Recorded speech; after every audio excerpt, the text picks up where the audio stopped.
Te damos la bienvenida a un nuevo audio de la hora silenciosa de Palabra de Vida, donde líderes alrededor del mundo compartirán con nosotros. El día de hoy escuchamos a... Hola, saludos. ¿Cómo estás? Que el Señor te bendiga. Mi nombre es Roy Dalolio y junto con mi esposa y mis hijos les saludamos desde el hermoso pueblo de Bernal, en el estado de Querétaro, en México. Desde hace algunos años el Señor nos ha permitido servir en el Ministerio de Palabra de Vida y hoy nos tiene acá en México con el privilegio de dirigir el Ministerio de Palabra de Vida desde hace 7 años.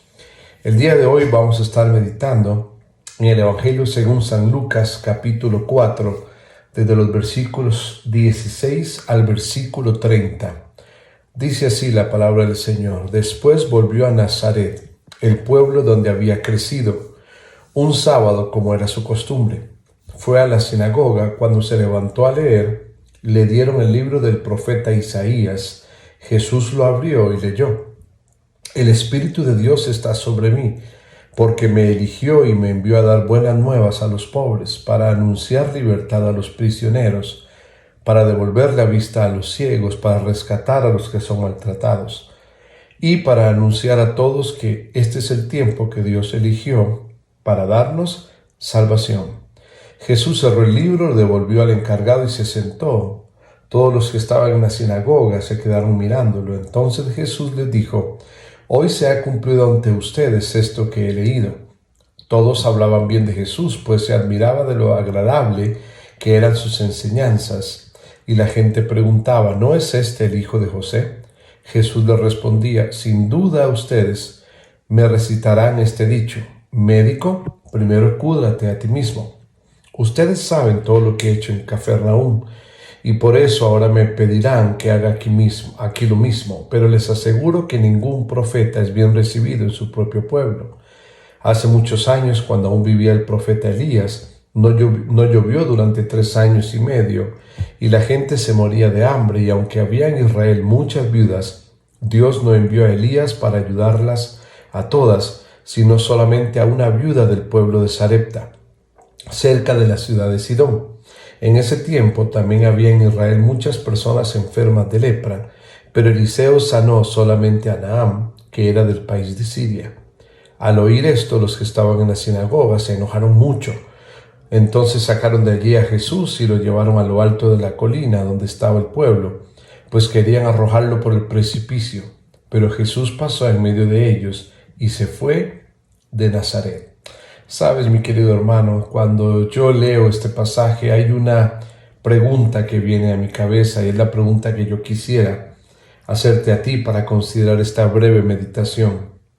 ¿Cómo reaccionas o cómo reaccionamos muchas veces tú y yo cuando Dios no me da lo que yo quiero?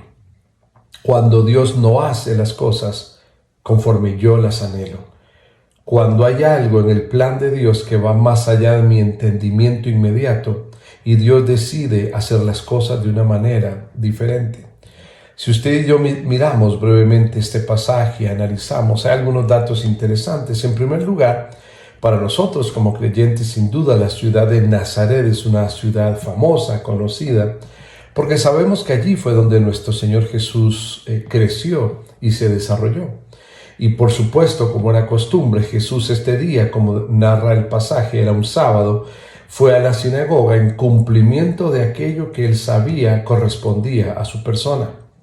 Ahora, algo interesante en cuanto a esto es que su motivación inicial, probablemente, de ir a la sinagoga no tenía que ver tanto con aquellos que enseñaban o que mostraban el mensaje de las Escrituras al pueblo, sino que más bien la motivación de Jesús aparentemente tenía que ver con el pueblo mismo, no con los instructores, sino con los que llegaban a escuchar el mensaje de la palabra de Dios.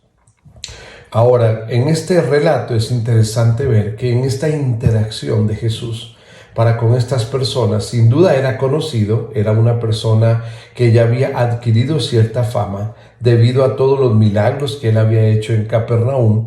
La fama de Jesús había recorrido diferentes aldeas, diferentes pueblos, y sin duda en Nazaret eran conscientes de aquella capacidad que el Señor Jesús tenía.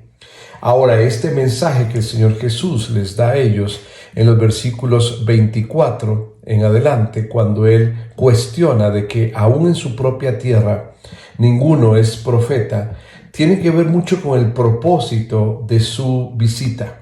El propósito del Señor, aunque el pueblo anhelaba, el pueblo esperaba que así como en Capernaum Él había hecho muchos milagros, también viniera a Nazaret y los realizara delante de ellos. El propósito inicial del Señor no era hacer milagros en la ciudad de Nazaret.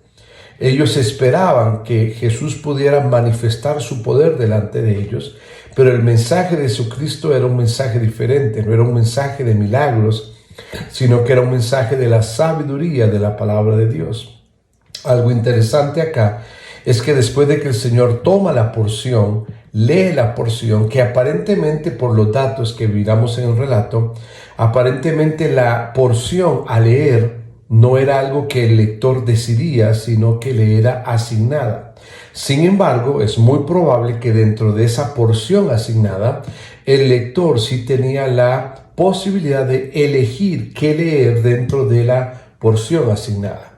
Y esta porción que el Señor lee, que tiene que ver con que en Él, en la persona de Jesucristo, se estaba cumpliendo este mensaje de que el Espíritu de Dios estaría sobre Él y que Él vendría para traer un propósito, y era traer libertad y sanidad a aquellos que realmente lo necesitaban, principalmente traer salvación.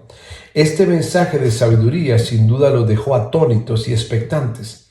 Sin embargo, al Señor Jesús no querer hacer los milagros que ellos querían, hubo una reacción interesante, una reacción de ira, una reacción de enojo. Ahora, este desprecio, este rechazo, ya no era solo una molestia, sino que ahora había ira en medio de ellos, tanto así que el versículo 29 nos hace leer y nos hace ver que había inclusive una intención de matarlo, una intención de quitarle la vida. La Biblia no es clara y explícita en cómo fue que el Señor atravesó en medio de ellos y se fue. Sin embargo, lo que sí nos deja esto claro es que a ellos les queda en evidencia de que no pudieron lograr su propósito porque no era el tiempo. Pero esta reacción es la que me hace terminar esta meditación haciendo una pregunta. Así como ellos, estos hijos de Nazaret, reaccionaron y rechazaron el plan de Dios porque el plan de Dios no era conforme a lo que ellos querían, la pregunta es, ¿cómo muchas veces reacciona mi corazón? Rebelde, necio y aún airoso cuando Dios no me da lo que yo quiero. Cuando el plan de Dios no es 100% alineado con lo que yo anhelo.